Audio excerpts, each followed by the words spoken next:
La faute peut-être à cette enquête ouverte par le FBI contre la démocrate. Bonjour Gallagher Fenwick, on vous retrouve depuis Washington.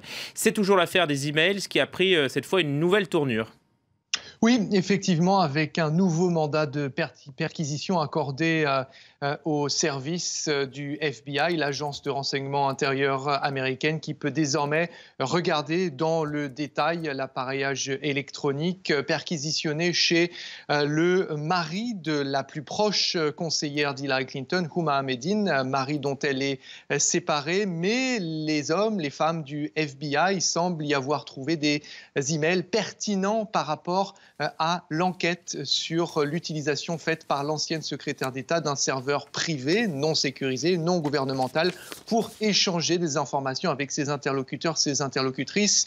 Le FBI est tombé sur ces emails dans le cadre d'une autre enquête qui n'a rien à voir avec Hillary Clinton. Et puis, les personnes qui sont tombées sur ces emails l'ont pris un certain temps avant de les soumettre au jugement du directeur du FBI, qui a donc pris cette décision complètement inédite dans l'histoire politique américaine, celle de rouvrir une enquête, et ce à moins de 10 jours de l'élection présidentielle, enquête qui forcément fragilise un peu plus la candidature d'Hillary Clinton, la démocrate. Et donc ça impacte évidemment la campagne. Est-ce que ça peut impacter les résultats de l'élection ?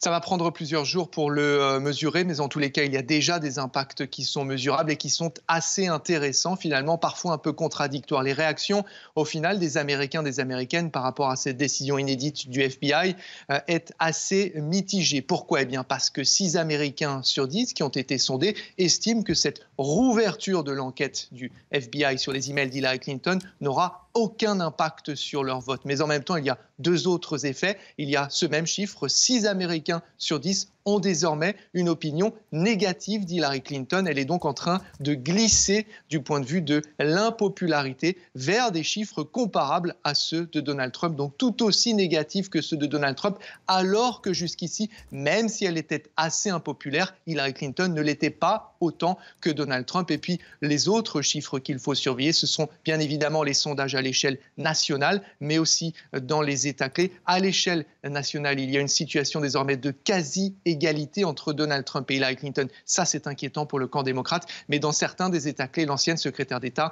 parvient tout de même à maintenir une légère avance, cette avance dont elle a besoin pour gagner le 8 novembre prochain.